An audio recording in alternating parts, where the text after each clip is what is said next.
put my money on an athlete who's 85 to 90% fit and ready, but 100% totally mentally fresh and emotionally fresh and energized and eager than I would an athlete who is 100% fit, but it's at like 50%, 60% mentally and emotionally engaged and ready to fight. Who are you going to pick?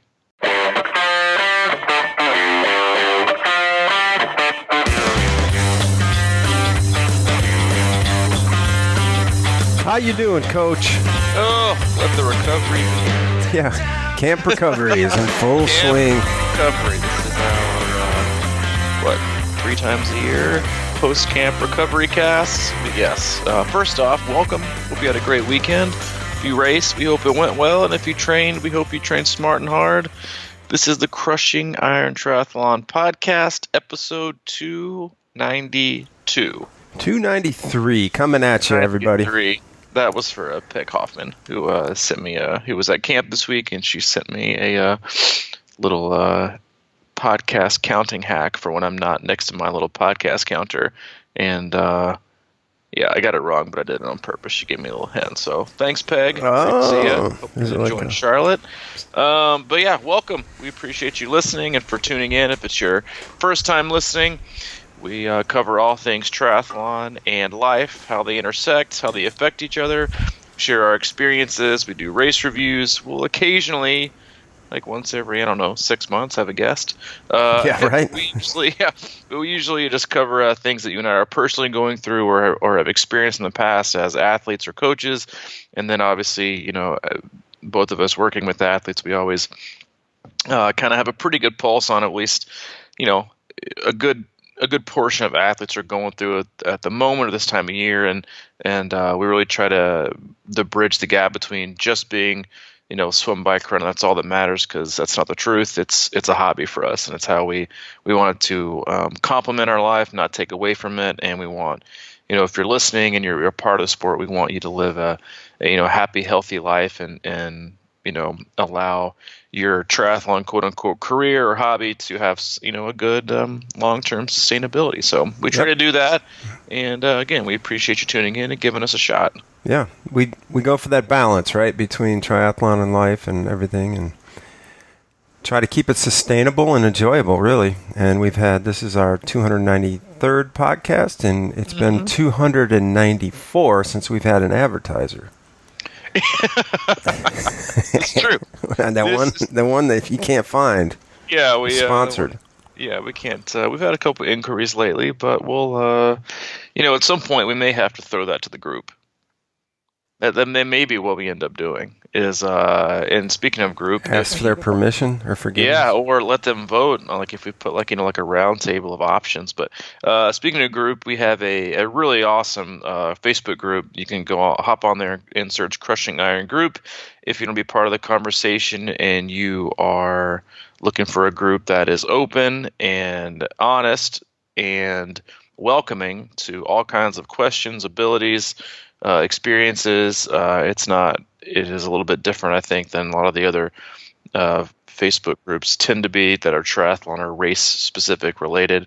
It's a great group of people, lots of experience levels in there. I mean, a huge wide variety.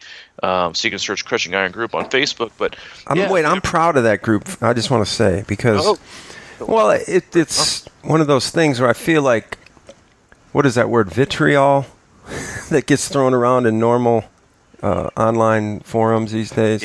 Does not happen in our group, and it's and it's not allowed either.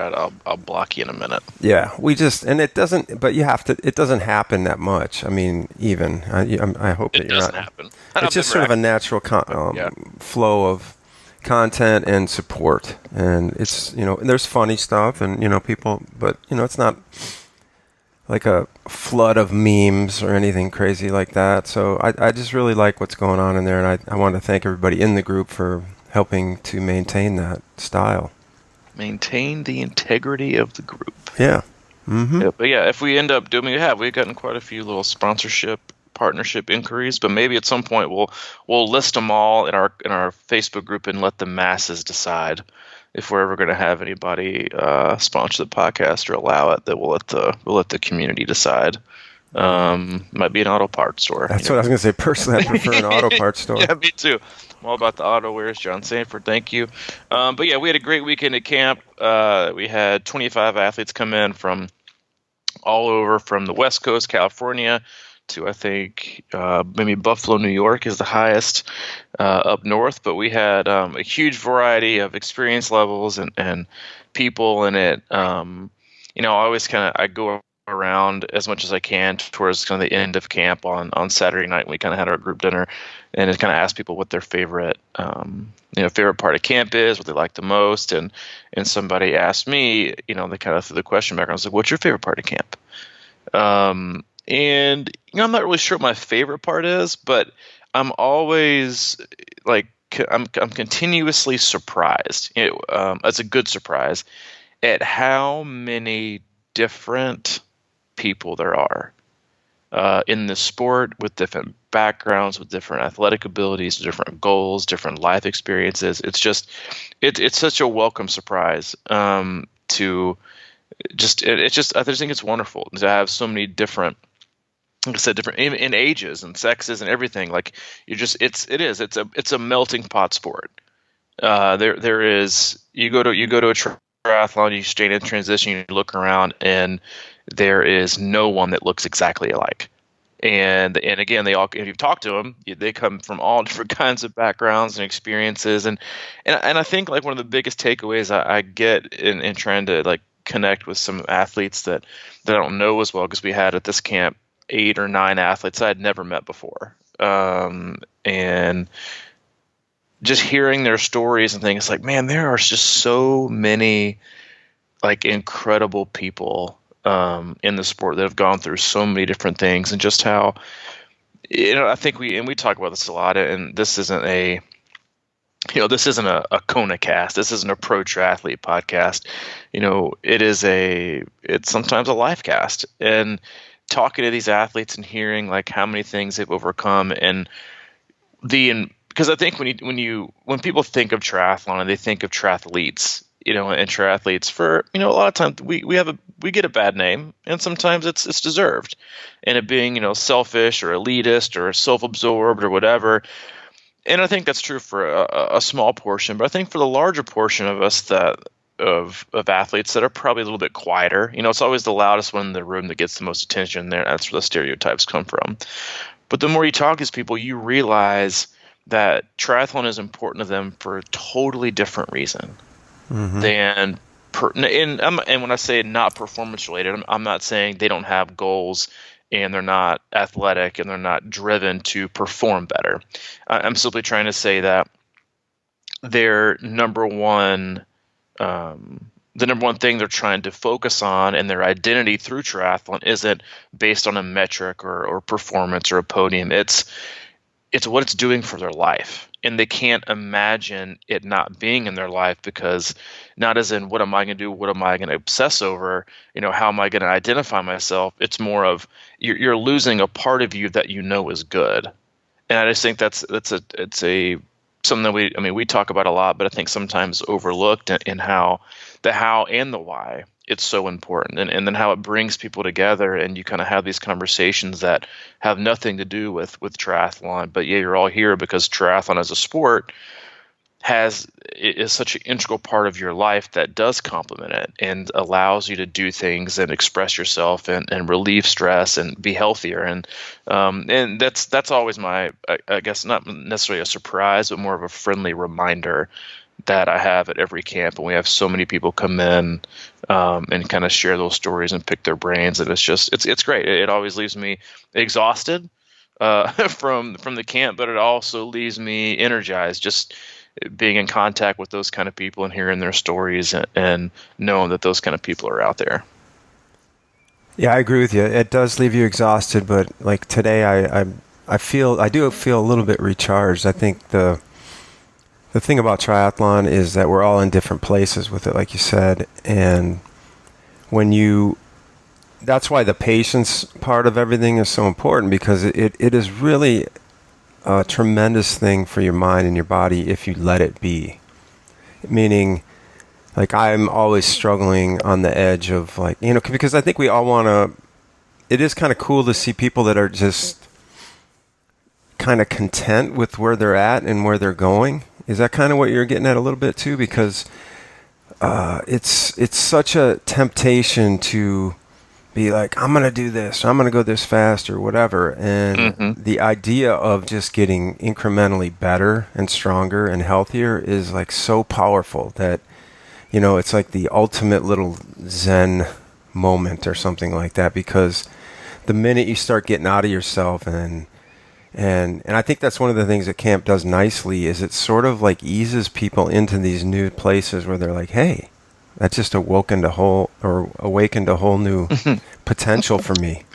You know? I like it. I like awoken to whole. Awoken to whole. Yeah, awoken to whole. It's like Schlitterbahn or something. No, I think it's, and again, like I talked this with a couple.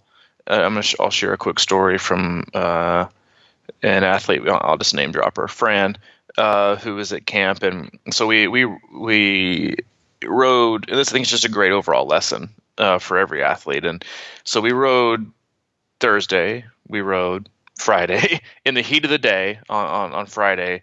It was like 95, 96, heat index over 100. It was a hard ride. And then Saturday morning, we had another schedule, our long ride. We were starting early, 6 a.m. or 7 a.m., depending on the length and duration you had to ride for your long ride. And Fran showed up, and she was a little bit late, maybe a minute or two late, which wasn't very Fran-like. And it didn't win you any points either. Didn't win you any points, but you know, it wasn't, as I said during camp. Hey, Fran, I'm late. It wasn't nearly as fantastic as a lot of her things she did this week, and to give her credit, she came from Buffalo, New York, and had never met a single solitary person at her camp. Didn't even really know who we were and what we did and how we existed, which I think just took an enormous amount of courage. Courage that I probably honestly not sure that I would have, to go and find yourself and get work done. Because I asked her, I said, I was sitting with her at dinner on Saturday, and I said to Fran, I said, was this kind of like the camp you thought it would be? She was like, well, you know, I thought it would be, you know, just the typical like triathlon club where you got some people that you like and some people that you don't like. And I was okay with that because, you know, I'm gonna get better no matter what. And I just thought that was such a refreshing, like, you know, look at it, it's simplified. It's like, no matter what other people are going to say or do, I'm here to get better. And that's going to be my driving factor. But so Saturday we'd go ride, and she comes back and she peels in and she pulls me over to the side, and she says, Robbie, she tells me she didn't use the word hate, but she did. She said, Robbie, yesterday I kind of hated you. And I was like, oh, that's not, hey, you're not be the first woman to tell me that. That's fine. And she said, you know, I didn't want to come today. I was mad at you for trying to make us ride 3 days in a row. I didn't want to come. I didn't think I could do it. I've never ridden 3 days in a row in my entire life. And then you told me that we couldn't ride by myself, and I got even more mad at you because then I had to come, and then I was going to slow somebody down, and I was just not happy. And she said she got kind of emotional about it. And she was like, and today, she was like, I'm so glad that I came. She was like, this was the best ride I've had all week. I am so happy with how I did on the hills. And which is another reason why I think training within a good group or going to camps like these, no matter where you are or what camp you go to, are so eye-opening. Is she was like, I would have never done this by myself. Yeah, for sure. I would have never, because I think sometimes when people think of camps, they think of, I'm gonna get this like crazy fitness boost, and I'm gonna come out of it being like a totally new athlete with ready to win the world. And while that might be true, and you're gonna get huge fitness gains as long as you recover from them, as long as you're gonna get huge fitness gains, you're gonna train hard, but the number one takeaway from these athletes, and I think this with every camp and also if you take out the word camp and you put just exposing yourself to new environments or a different routine, is you get to figure out that your previous concreted limitations are just false. And she was like, and I loved it. I rode today probably stronger than I've ridden all week. And so it just kind of unveiled this, like, and it was the longest ride. It was the longest ride, and what I always love to like remind people is like, and we got done with that longest ride of the week before we had even started the day before. So you got all that writing in like 24 hours. And so it's kind of like, it's doing like your own personal myth busting, because I think we always have these, like, everyone has expectations, but I think we always have these myths, like, based on our own stories and our environment and our experiences. We all kind of have these myths. I'm just not really a good runner, or cycling is definitely my strongest, or I can't ever be a good swimmer, so I need to do this. And I think we all have these myths about ourselves. But when you put yourselves in situations that are demanding, or they have obstacles, or you're not in charge, or kind of like you mentioned, like you take yourself out of it, then you kind of figure out that, hey, maybe what I've been telling myself isn't true. What I believe might not be correct. And then it just opens up these whole new avenues for training and for fitness and for ultimately, for fun, to go do different things and different experiences and push yourself. And that's how you grow. And I just think it's a great reminder for a while. I'm a huge fan, of consistency, and a lot of times I do say varieties for the week. But exploring opportunities where you're going to be put in a situation to where you can't fall back on your myth. Mm-hmm. You can't fall back on your standard. You can't, like, I had this conversation with a couple of athletes who we had a pool session on a Friday morning, and they were all like, I can't believe how fast I was swimming. I can't believe I pushed myself that hard. And I get it, because I say this all the time. I really think that swimming is the hardest to do anaerobically and to do intervals.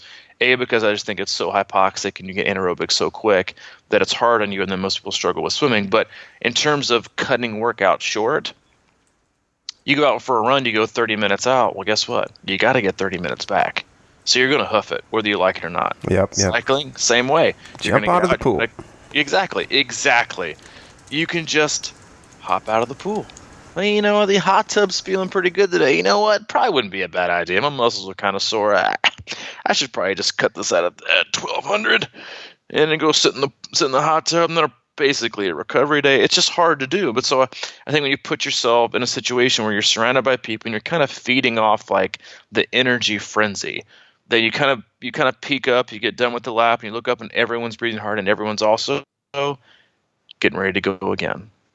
And you just take yourself out of that moment where we, and I think the biggest thing that happens, and I'm going to shut up in a second, is I think the biggest thing that happens is that when you're surrounded by other people and you're surrounded by this great positive energy and you see people working hard, that it energizes you in a way that yes, makes you want to do more of it. But what it doesn't do is it doesn't give you time to sink back into your own thoughts of I can't, or I shouldn't, or I'm not good enough. Yeah, and man. I think that's what separates it. Yeah, and then all of a sudden, the next thing you know, like Fran, she's probably thinking, I am a cyclist. Because exactly, right? It's like, what happened right there? I just turned around one day, and but that's what I talk about a lot with it. I use swimming as my example for that. At one point, I had to just, because everyone is, I think, mostly comfortable just saying, yeah, I'm a triathlete, and but when you drill down in there, people will be like, I'm not a swimmer, or I can't swim very well, or I'm really a bad runner, or whatever the case may be. So at some point in my career, I was, swimming's always been the toughest one for me. I had to start telling myself I am a swimmer, and then how do you get to that point, So the confidence level that comes out of the camp sometimes, I think that's what happens is people start to believe, or we go over to run that Percy Warner run, and it's probably the hardest 5 miles you'll ever run, and people come alive or out of that, and they're like, wow, I can't believe I just did that, especially after riding, 60, 70 miles, an hour ago. And now all of a sudden you have a different approach to this and a different mentality, and you start to believe in yourself and crack through that personal myth.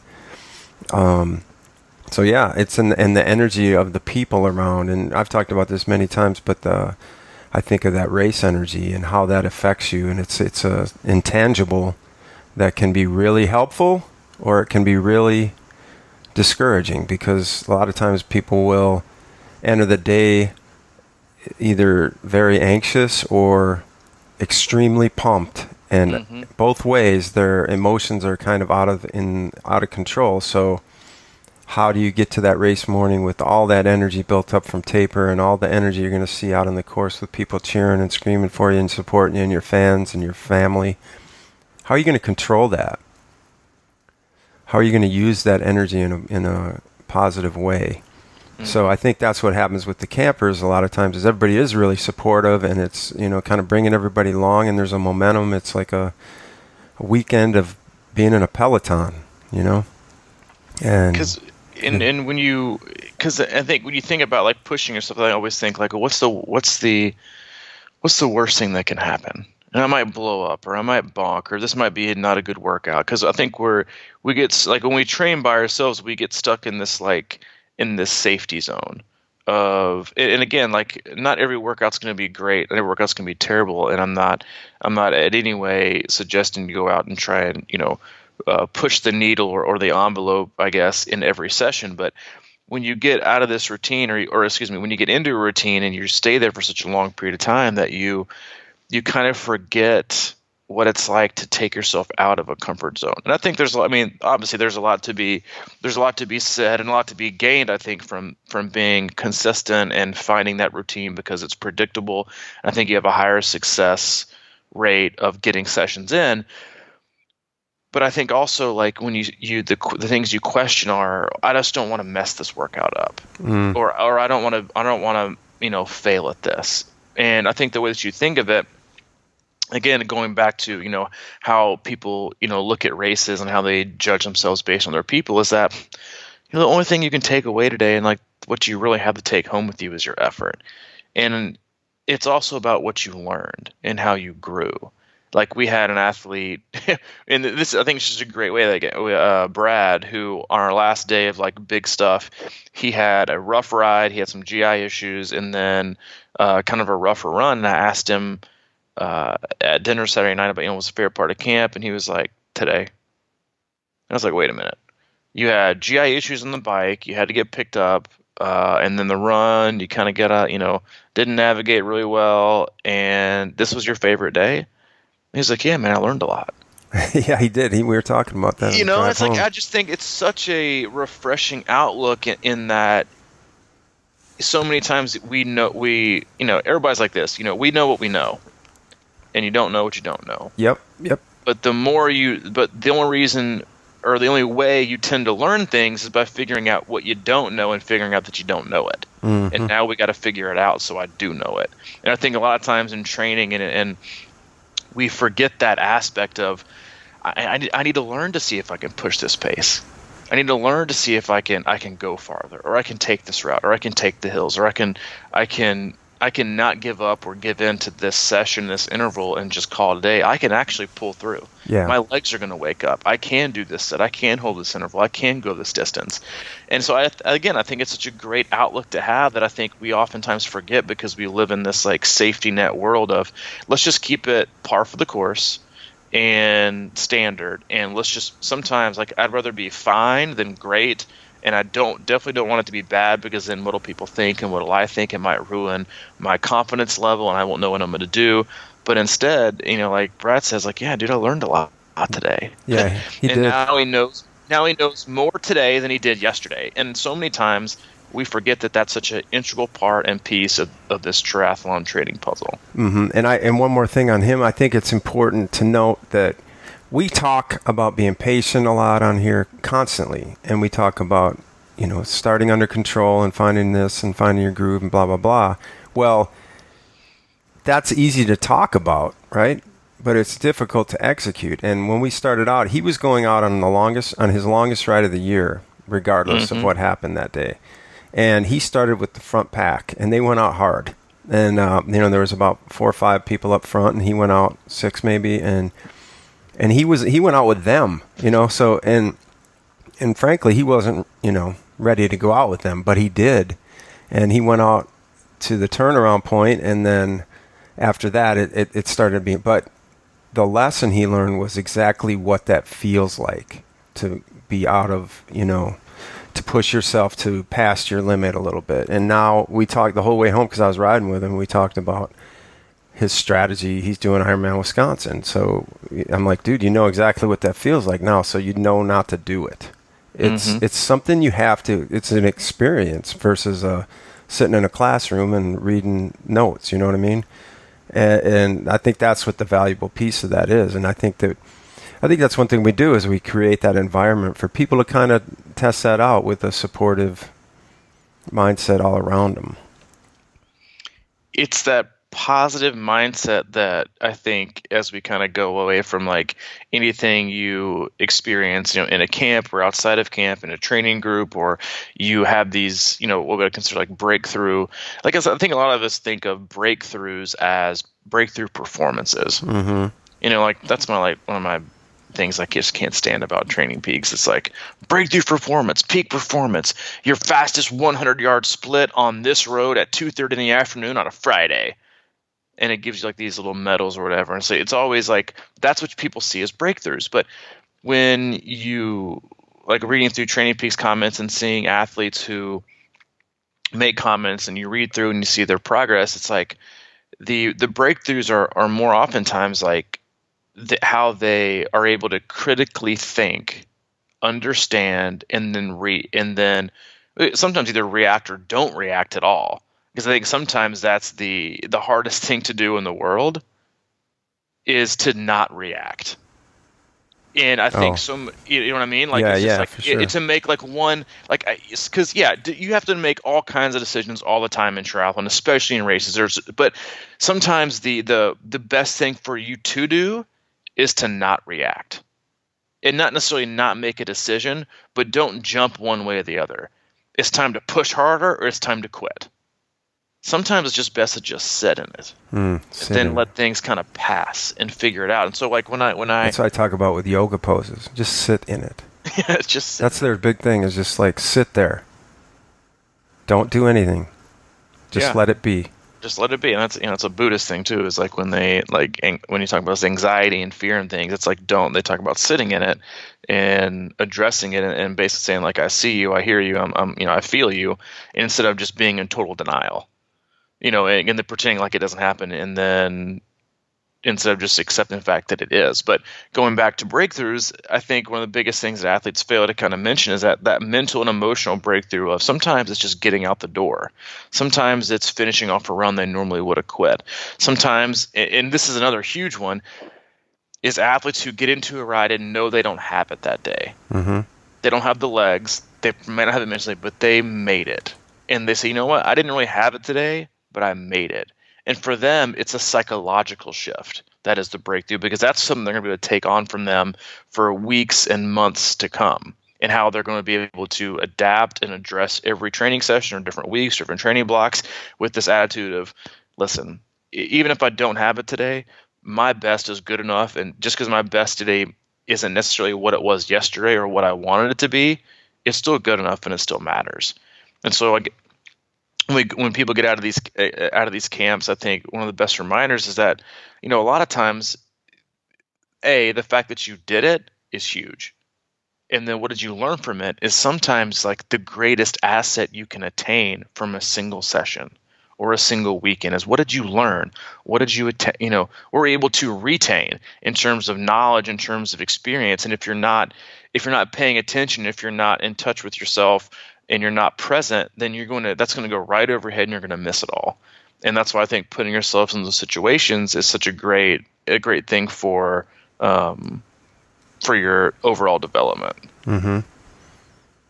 Yeah, you have to put yourself in that situation. I mean, again, it's like experience, and where are you going to take that, and what are you going to learn from that? And I like that the reaction is to not have a reaction. And and then what if you don't have it today? Those are the things that I was, one of the guys, Alan, was, we got down, we did that run at Percy Warner. It was I think it's 5.8 mile loop. And we were running together in the beginning. And then about halfway through, I started feeling pretty good and I started taking off a little bit. And he goes, I'm going to go with him. And then I just kept going and I felt really good. Right. So, and then we got done and he was right behind me and he's like, man, he goes, you really do negative split. I go, yeah, man. I go, that's like what I do. And I told him, like, he's going back home to Knoxville. I go, make sure you negative split this drive, man. You gotta work that into your brain pattern. So it is one of those things that I try to learn. I I can't even begin to express, and you've talked about this, what I think is called a systems check. And I think that goes so far, man. It's like when you start something, that's why I used to do it all the time when we go out to ride Natchez Trace, and everybody just start taking off. And then finally I was like, you know what? I'm letting them go, because I just don't, I know that typically, it can go well, but the odds of it for me are like, it's better for me to just sort of do a systems check in the beginning of every workout. Kind of just feel myself out and see if I think I have it, or at least let my body decide or understand that what we're doing and that kind of things. And I'm an older gentleman, so I have to be a little more mature, careful as I of like that. to say. I'm a mature young man. But those are the things that's the reason I've been doing this negative split thing, is because I just think it also lets your body warm up and understand, like it gets it going in the right direction where it can cool itself better and things like that. It's like not jamming it to the floor right out of the gate, so you're overheated, and then you spend the next hour and a half, 2 hours, 3 hours, whatever you're doing, trying to figure out how to cool down and why you're feeling like a mess. But it's just such a powerful lesson. So how do you find that sweet spot where you're not taking it too easy and you're not losing a lot of time, but you're still doing the right thing? Well, I think kind of what you said, like the purpose of negative splitting anything or trying to finish stronger than you started is, and kind of what I was talking about before that was, stop making decisions before you get started. Yeah. And so many athletes start a run thinking, I'm going to average 820s today. And then their body's like, whoa. Like, I'm not prepared for that today. I don't feel very good. It's really hot. The dew point's high. I can't do that today. And so they force it. And then 2 miles, like holding 820s. The next thing you know, it's 850, 920, 10, walk, failure. Mm-hmm. Where they could have just said, you know what, I'm going to, and obviously the longer the run, the more important it is. But when you insert, or distance or time, whatever you go by, like that system check is important, because yes, does your body react to your brain? Sure, but it doesn't always listen, nor does it always care what you say, because you go out and say, you know what, I'm going to average 220 watts a day on my long ride. And you get going, the first minute, your body's like, nope, like waving their little finger like Hakeem Olajuwon. It's like, nope, we aren't necessarily feeling that today. Yeah. But if you force it and you dig yourself a hole too early before your body has the time to catch up and get warm and really just figure out, like it takes you on a run, I would say, obviously this is like wildly dependent on fatigue level. And I listen to probably this go on the podcast, but also the athletes is like, the higher the fatigue level, the longer it's going to take you to even remotely get close to figuring out what you got today. Like because it takes you just a long time to warm up. It could take you on a long ride, could take you like 2 hours to feel like even remotely good. So again, how long, the length of time it's going to take you to figure out if you got the legs or not is usually based on the amount of fatigue. But if you try to jump to conclusions or meet expectations, the first minute you start, you're more than likely going to send your body into what I would consider like a retreat mode. It's like, nope. Not only are we not going to warm up today, but you're not doing it today. And it's like, you're going to ask this of me and I can't do it. And it's like I said, it's like, it's like starting a car that's been cold for a long period of time and asking it to go 0 to 60 in 1 second. You're going to fry it. Whether it's been warmed up and ready, it's going to go a lot easier. But it's like, what are you demanding and expecting of your body to do in that first minute? And is it based on your body, and is it based on you being objective, or is it based on your ego and expectation of what you consider a good or perfect workout and what you consider being able to perform today? Mm-hmm. And so many athletes fail their workout and they fail their body by setting it up for failure by a preconceived notion or expectation on what they think is best. And again, how many times have you told your body to do something? It's like, no, thank you. I ain't got it. But yet you try to force it. And the next thing you know, you walk it instead of, hey, I'm going to figure out what my body is today. I mean, I think I even have this as like a caveat in some of the pre-activity comments. All right, it's like, because I do so many things based on feel. It's like, do this session based on feel, and even if your body isn't as good as it wants to, respect the way your body feels today and go with that, instead of trying to force feed a beat yesterday mentality, or I have to beat every single session I've ever done on this exact workout, this exact time, because if not, then I'm not getting fitter. And I think we just so oftentimes set ourselves up for failure with that mentality. Yeah, that makes sense. I think a lot of times that's maybe one of my hang-ups with power meters is that, and I know there's a lot more layers to this and different workouts and how you look at that and how you work in feel into the power meter situation or whatever. But for me, if I'm going to go, say, do a 3-hour ride, there's many times when, say, if I were going to go average 175 watts, for example, that I'm pretty sure that I don't know if I would be a very good person at controlling that normalized number in a way where I would start maybe in the 130 range for quite a while and then end like the last hour at 200, or you know what I mean? Like that just seems like it's more natural to me. So that's why I think I get frustrated with this idea of, coming out in a race and then kind of being close to your number and sticking with it the whole time. It seems like a difficult thing for me to do. And especially because I do look at workouts in that way, in the sense that I would rather just kind of always finish really strong. And that, I don't know, that's just sort of my personal preference, I think. And when I do that for swimming, I like to do that as well, where I just kind of get in there. But like sometimes when I'm going harder, we've kind of talked about this, sometimes that feels easier to me. But I have to let my body get to that place first. I mean, who doesn't? I mean, training is one thing, and then on the other end of the spectrum is racing. And I think you probably see this with most athletes is that they replicate each other. Athletes who tend to bonk, quote unquote bonk, which is what I would consider a nutritional failure. To me, bonking isn't running out of energy. That's just called poor pacing. But athletes who tend to do that more often probably pace very poorly in training.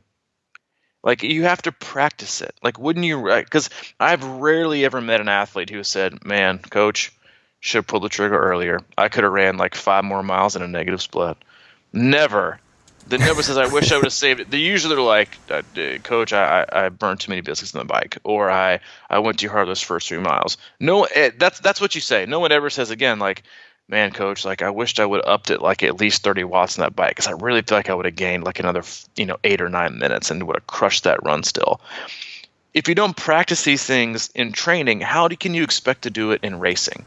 Right. Because again, we latch ourselves to this expectation, and then we judge it pass or fail based on this thing we just made up and created in our mind. And I even kind of say this as we have some athletes doing Mont Tremblant this weekend. And in this email, I'm like, you don't know what your body is going to give you this day.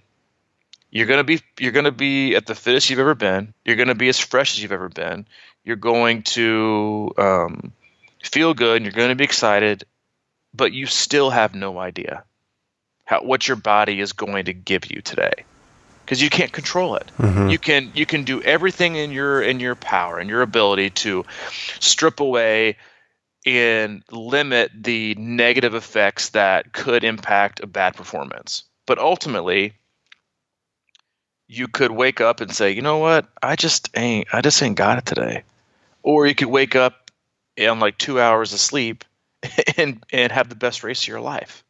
And so I think that the way that you approach a race and the way that you think through things in training and how you execute in training is almost always a precursor for how you're going to execute on a race. And that you can't make a decision the first 10 strokes of the swim, and you can't make it the first pedal strokes on the bike. You got to let the race. When people say let the race come to you, they're also saying let the body come around and make decisions, and then decide what your body is for the day. Because again, for an Ironman, when you've really tapered hard and your body gets fresh, it's probably going to take 40, 50 miles to your body's like, "Oh, well, hey there. We're back at it. I see what we're doing today. All right. Instead of forcing it at mile 20 to this like really because listen, the long course racing, no matter what distance, it's uncomfortable. If somebody tells you it's not, they're lying. It's just uncomfortable. It's either 70.3 racing where you're just like at your limit the whole time and it just sucks, or it's Ironman racing where you're just out there forever and you got like weird, aches and pains and uncomfortableness, and it's tough. And so when you make decisions to force it and make it uncomfortable early based on an assumption or an expectation, dude, you're in for a long day. Because then when you can't meet those expectations, negative thought patterns happen. Negative emotions happen. Negative self-talk happens. Yep. Versus executing an effort based on what your body has for that day, or the longer you go and the longer you're racing, what your body has in that moment. And going back to sometimes not making decisions. Sometimes it's like, maybe I shouldn't power down quite yet. Let me just see how I feel. Or on the flip side, maybe it's not quite time to power up. Maybe I'm just going to keep, like I'll say in this email, like, around mile 80 of the bike, you can kind of let loose. And let loose in like, a really, I guess, loose term. Yeah. Is, basically I'll rein them in the first 80 miles, because if you're doing long distance racing, the race doesn't even start till like mile 80, or a lot of times mile 18 of the run. But I'll say like, up to mile 80, this is kind of like the range I'd like to keep you in, to kind of hold you back. And then at mile 80, if and only if you feel really, really, really good, you can push the pace. Let it ride. 99 times out of 100, they just kind of keep it where it's at. Or if you're feeling, pretty good, just leave it where it's at. But when you make that conscious decision, think, is this decision I'm about to make going to set me up for success later down the road? Or is this decision worth it? Is the better bike split of 3 minutes going to cost me 10 on the run? And it's a decision to make, and so most times people just kind of keep it where it is, and nobody ever regrets that. Again, the longer you go, I'm like, I really wish I would have just started mashing it at mile 80, because I really think that would have set me up for an even better run split. No, say, you know what? I'm really glad I didn't, because I don't know that I would have run that well. I don't know how I would have run, etc. So I think again, it's about execution, and then practicing and repeating that execution over and over and over and over again to beat it into your brain that execution is what matters. Yeah. And I think a lot of times in a race, on top of all that, what happens a lot of times, like for example, why you have to be almost even more conscious of that is that if you're not feeling, because there's a lot of times that GI issue thing going on, or like people feel queasy in the morning or anxious or whatever the case may be, and then they get out of the water and they're, you've seen it a million times, right? They get out of the water and they're like, oh man, I don't feel that great or whatever, and they get on the bike. That's exactly when you have to really rein it in, because what'd you say? Let your body come around, and let you know that is so powerful, man. Especially in that kind of case, right? If you're coming out and you're not feeling the greatest, that's when you need to let it really come around. Because, like yesterday, when we went out to the lake, my stomach was a little jacked up in the beginning, and I just purposely was like, don't go out of your, break through the walls right now. Just kind of let your body warm up and take care of what's going on in a reasonable way. Because, you talked about like if the last, from mile 80 on, if you hammer it, that could cost you, maybe save you 3 minutes on the bike, but cost you 10 on the run. I think if you do that out of the gate on the bike, I think this is what happens a lot, is people will go out too hard, or, out of their comfort zone, and end up costing themselves an hour on the run because in the first 10 or 20 miles of the bike ride. Sometimes it's just such a hard thing to kind of quantify, but that's just my gut instinct, is that early on in that bike that people go, and then that last 30, 40, 50 miles is just a nightmare. That's when your run starts falling apart. And I think so oftentimes we forget the amount of mental and emotional energy that's needed.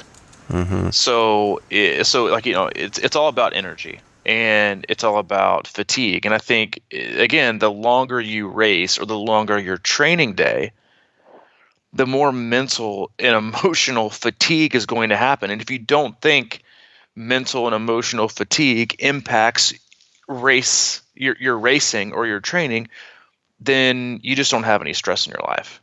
But I think, no matter like who you are, no matter how stressed you are, you've had a day or a session or a minute in a training ride or training run or a swim where you're like, man, I thought I felt good today, but today my day at work today was just brutal. And I'm super stressed. My boss is coming in next week. I've got all these things to take care of. I thought I had the legs today, but I just don't have it. So your body's like, yes, but your mind and your emotions are like, I got nothing to give. I can't, willfully and successfully conduct this session. It's kind of like your body's like train conductor, and do it well, even though you're ready to roll and you're ready to, churn it out. I just can't do it. And so and if you go back to, kind of what that boxing quote is, like everybody's got a plan until they get punched in the mouth. Mm-hmm. And everyone has that in long course racing or really any distance, depending on what you're trying to achieve. But think of it this way. Would you rather combat body fatigue or body soreness or feeling like your legs are giving out with a fresh mind, or a mind that's been already using so much energy that's like, I just can't do it right now? You would want the fresh mind. You want to be mentally engaged. You'd want to save that. So when you get to, again, so when I tell people to wait till like the latter parts of a race to pull the trigger, what I'm also telling them is you got to save it, not just physically, but mentally. Because if you've been mentally forcing yourself for a long period of time, your ability to sustain that is dwindling. Because at some point you're just going to say, I don't have the mental fortitude or the emotional energy to tell myself to keep going. Yeah. I'm just gonna give. I give. I can't do it anymore. And then you're gonna walk.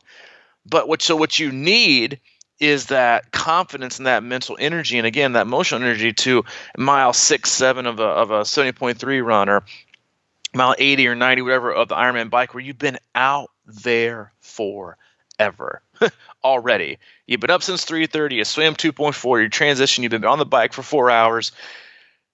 You're tired, man. Your bike, like, that's why I tell people to go to Coke. Like, it's not so much you got to go to the Coca-Cola Classic because, it's better than Pepsi, even though it is. It's because you need the caffeine, but also because you're just mentally like, dude, it's been a long ass day. Like you go to work 9 to 5, and you're like, hey, I'm just getting off the bike. And so you need that like mental pick me up.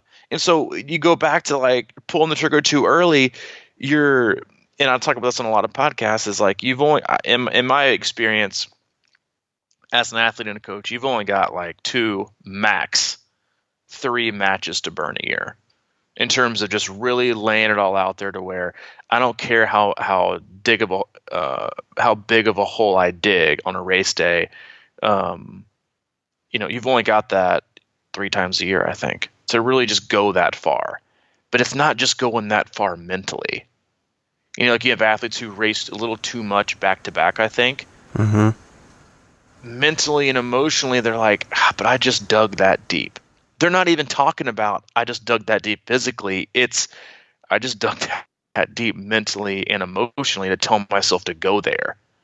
And it's just a big ask. And so if you ask yourself too early physically, then the mental and emotional response isn't going to be able to meet the physical demands of what you're asking it to do. Yeah. And I don't think we take that into account enough. I agree. And that's one of the things I try to impress on people. If you're doing Wisconsin, the mental grind of the endless hills on that course is so important to kind of regulate. It's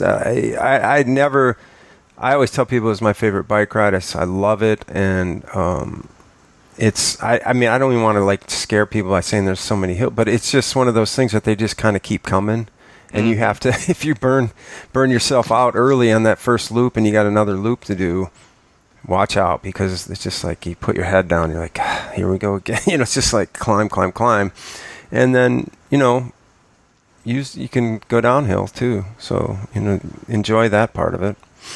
But it's just the mental side of it that it happened when I drove the course too. It's like, wow, there's another one.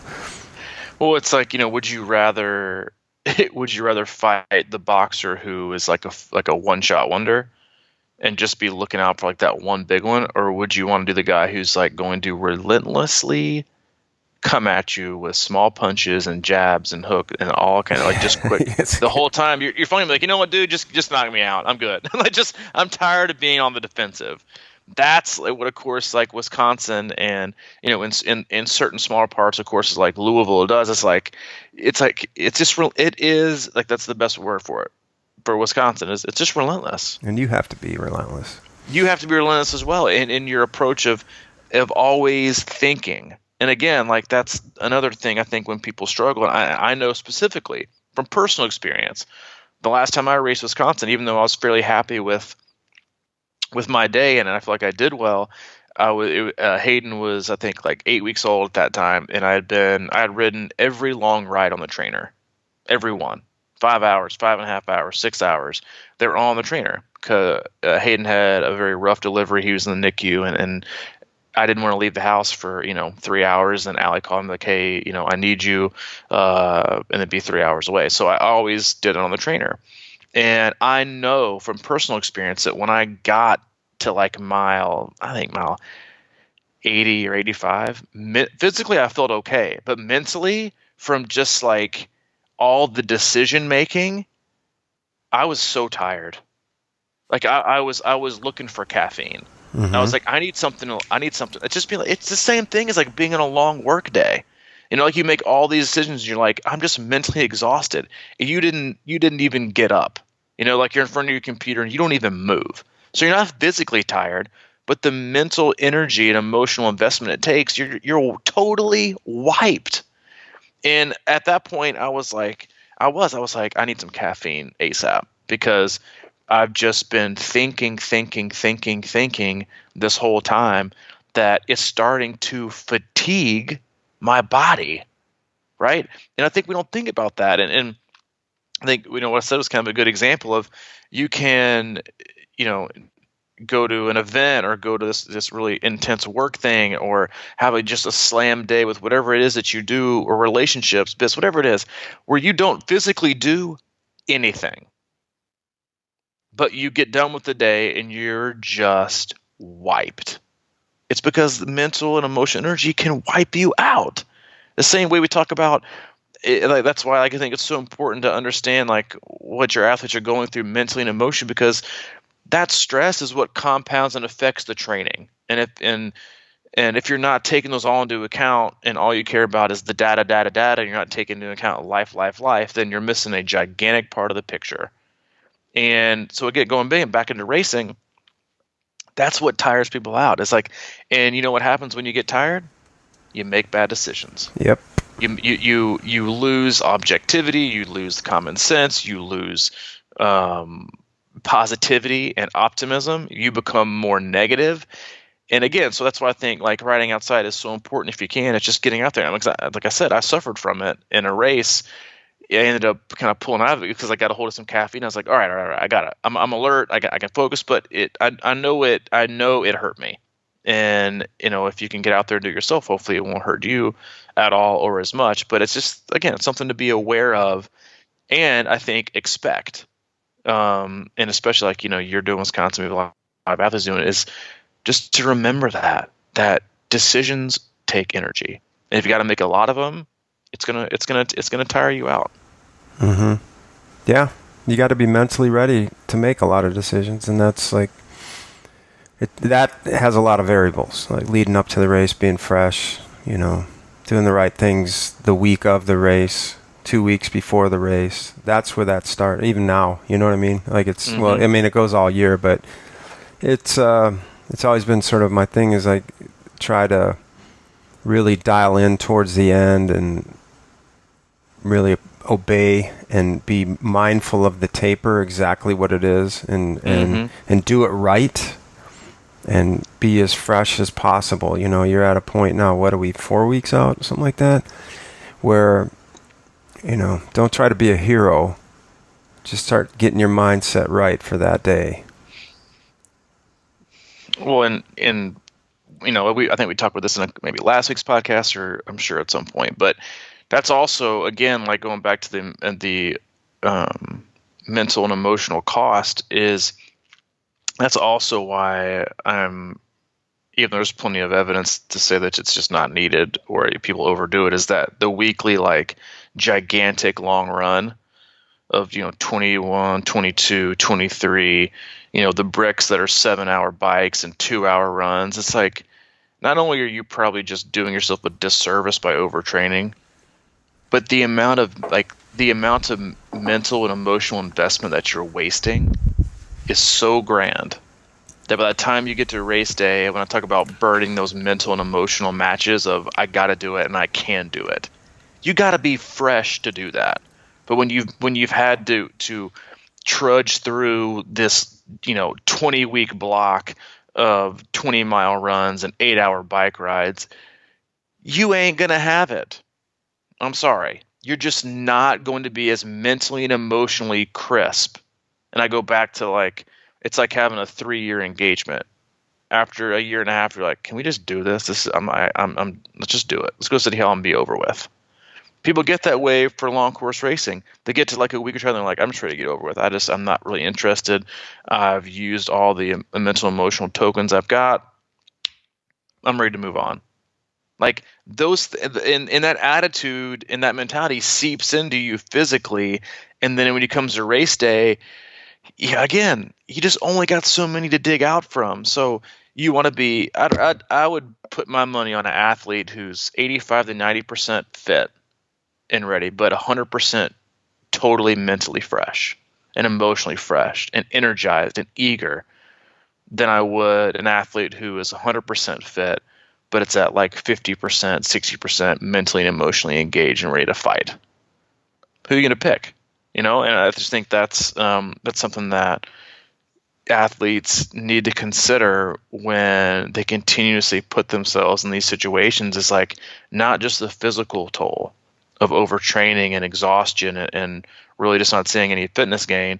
It's you're just kind of beating yourself into a drum. Like, I think people realize this the first time they jump from 70.3 training to full training. It's a whole different ball game for a lot of athletes.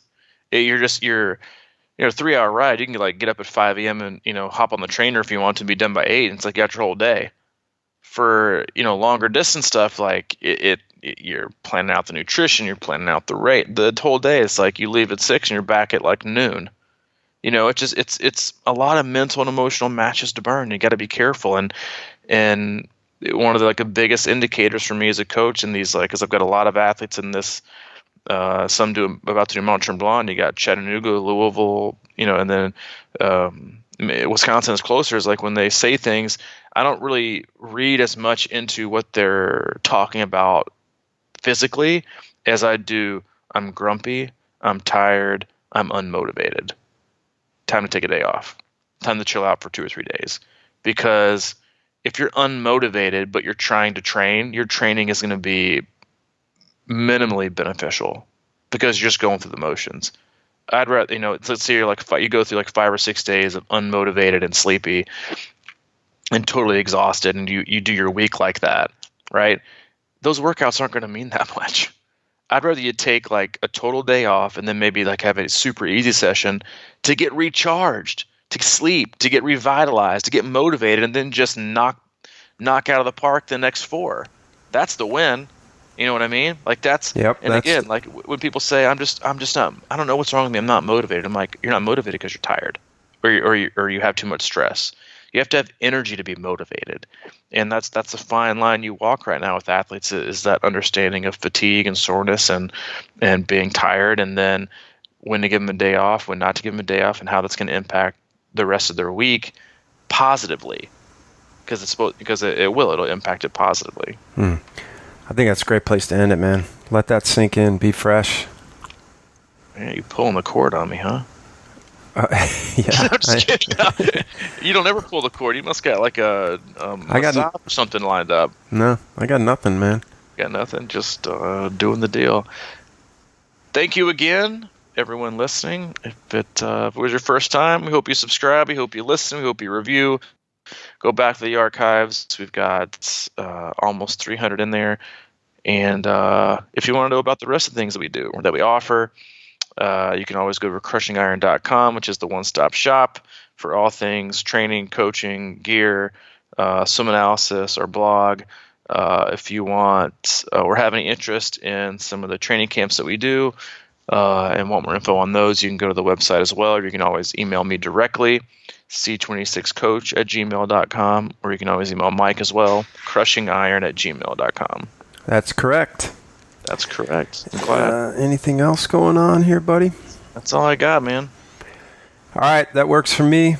All right, Great camp. Thanks, everyone, for coming. It was amazing. Great attitudes. And that's the thing, too, right? Great attitudes, man. Bring an attitude. It's amazing. People just get back. It's like 4 race days in a row. That's what I always say. Mm-hmm. Getting up, get me in a groove. I woke up this morning at 4:30 without an alarm clock.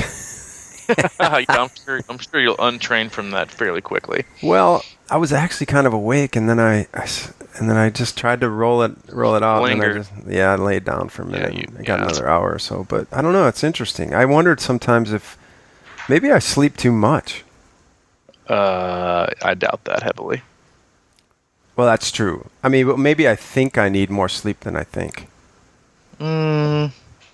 Maybe. Try it out. See what happens. Something interesting to ponder. Because the other day, like I said, I mean, I struggle before races usually to sleep. I think probably a lot of people do, but when you have that early alarm, it's trickier to kind of let go and just fall asleep. Yeah. But that one night, I think it was Friday, I got like 5 hours, and I was like a whole new man. I know. It's like a whole new man. Because the first 2 nights before that, I maybe got like 3 or I don't know. So that's why I say, man, if I can get like 5 or 6 before a race, look out. Yeah. Watch out. All right, let's wrap this up. All righty. And thanks for joining us. You will? I mean, on the podcast. I'll see you on the podcast. All right. All right, buddy. See you, man.